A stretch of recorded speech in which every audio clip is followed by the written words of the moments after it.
The topic that we covered in our last session are the semantic landmark roles, HTML5 elements. In today's topic, I want to give a little bit of focus on the ARIA landmark roles. So as we have seen, we have used the header element, we have used the footer, the section, the nav, and the aside. Now, just before I jump into getting the ARIA landmark role, I just wanted to give a brief introduction why we use ARIA landmark role. So ARIA landmark roles are typically used when semantic HTML elements are not available or cannot be used because of some restrictions in the development environment, or it could be legacy applications which do not have not been created using standard HTML5 elements.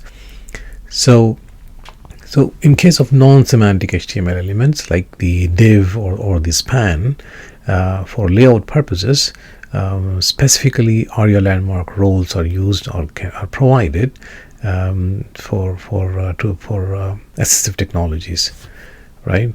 So as we have seen in our previous examples, that we have not used a div here. There's no div. We just have used the standard HTML5 elements. In case of when do you use it, if you have, for example, if you want to create a header, or if there is a header already being created or designed using a div, right? And let's say, for example, and the div says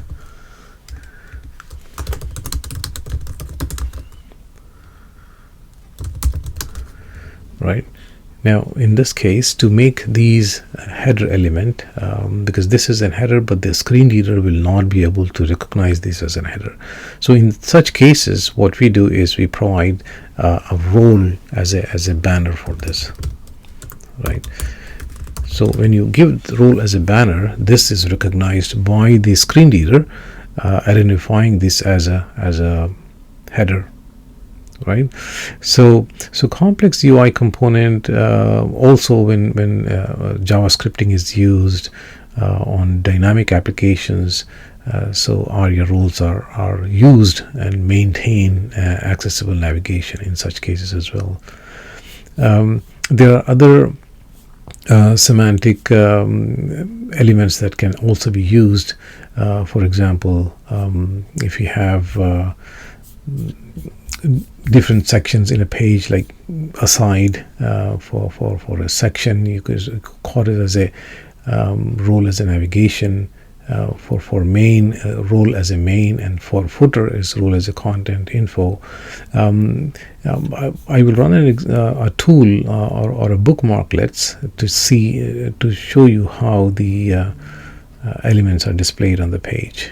In other cases, like for example, if you have a footer, and if I have a div and then I'm creating a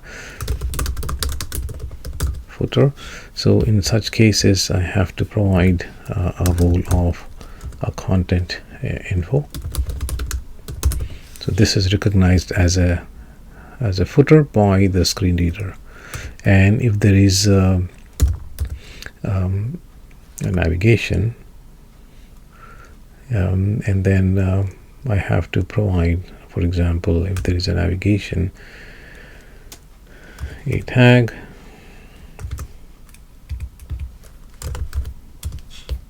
and in such cases I can provide a role of navigation. All right. So and the other non-semantic HTML elements that can be used is an aside as well, for if you have a div, and if you're using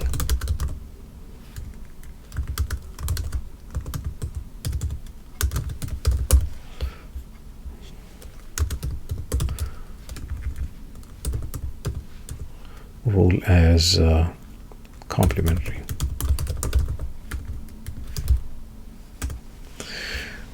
Right, so all these non-semantic elements will have an ARIA attribute or a ARIA landmark role defined within them for screen reader users to identify these as a header, a footer, or for main it could be role is equal to main, for example,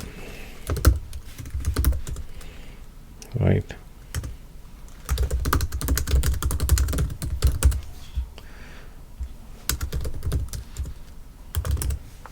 Role is main. Okay, so basically what it is required is recommended is to use ARIA preferred semantic HTML5 elements, and ARIA alternative is only used in such cases where the semantic HTML5 elements are not available or cannot be coded or provided due to some restrictions. ARIA do not change the behavior, it only provides information to assistive technologies. Okay, another thing that I wanted to cover in this is we go back to the page, and in here if I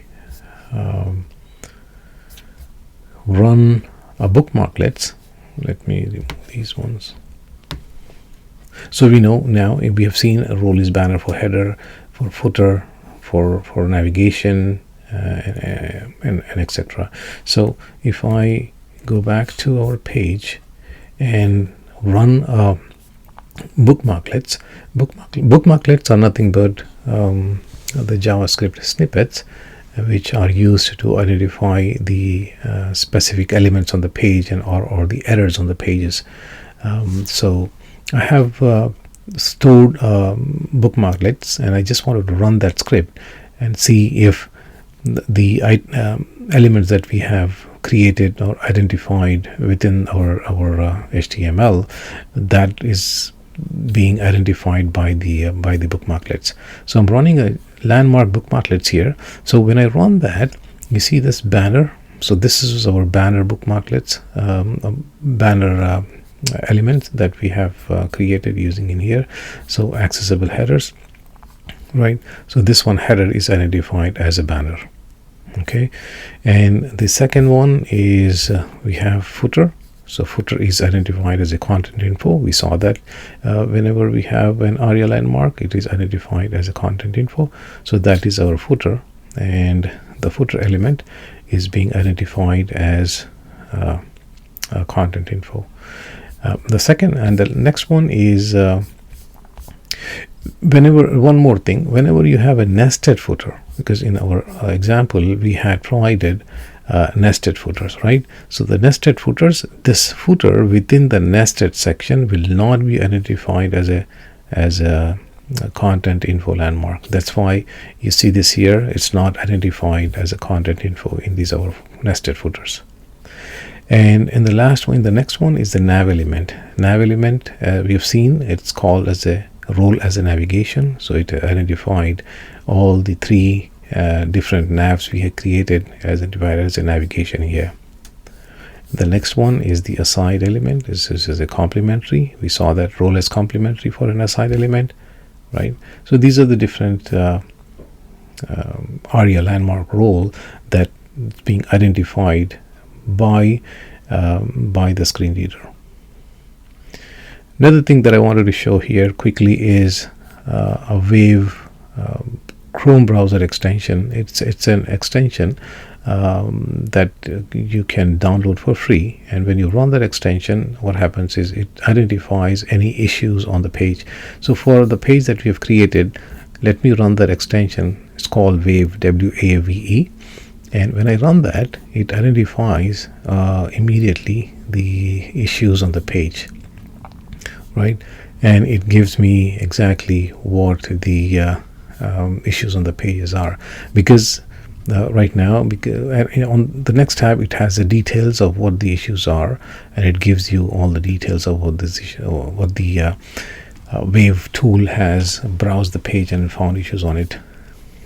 It has all the elements from our page, label, language, heading level 1, 2, 3, 4, header, footer, and navigation and aside.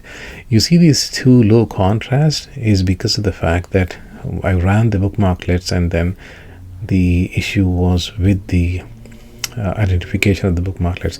Let me go back, and then now those bookmarklets notification is gone. When I run this, the color contrast error should not be present. So here that you see, you don't have this color contrast issue now because our page is clean with no errors, and there are no alerts on it as well. So on the second tab, you see all these things have passed. Right. So this is a quick check with regards to Wave Chrome browser extension. I will have a separate session explaining the details of these Wave tool, what the different notifications, errors, contrast errors, alert features, and etc. on those pages means, and I will define those ones. I will go into details of the references section as well. When you click on it, it will take you to the different explanation of what that feature is about. It also talks about the standards and guidelines that it refers to the W3C documentation. It fails. Okay.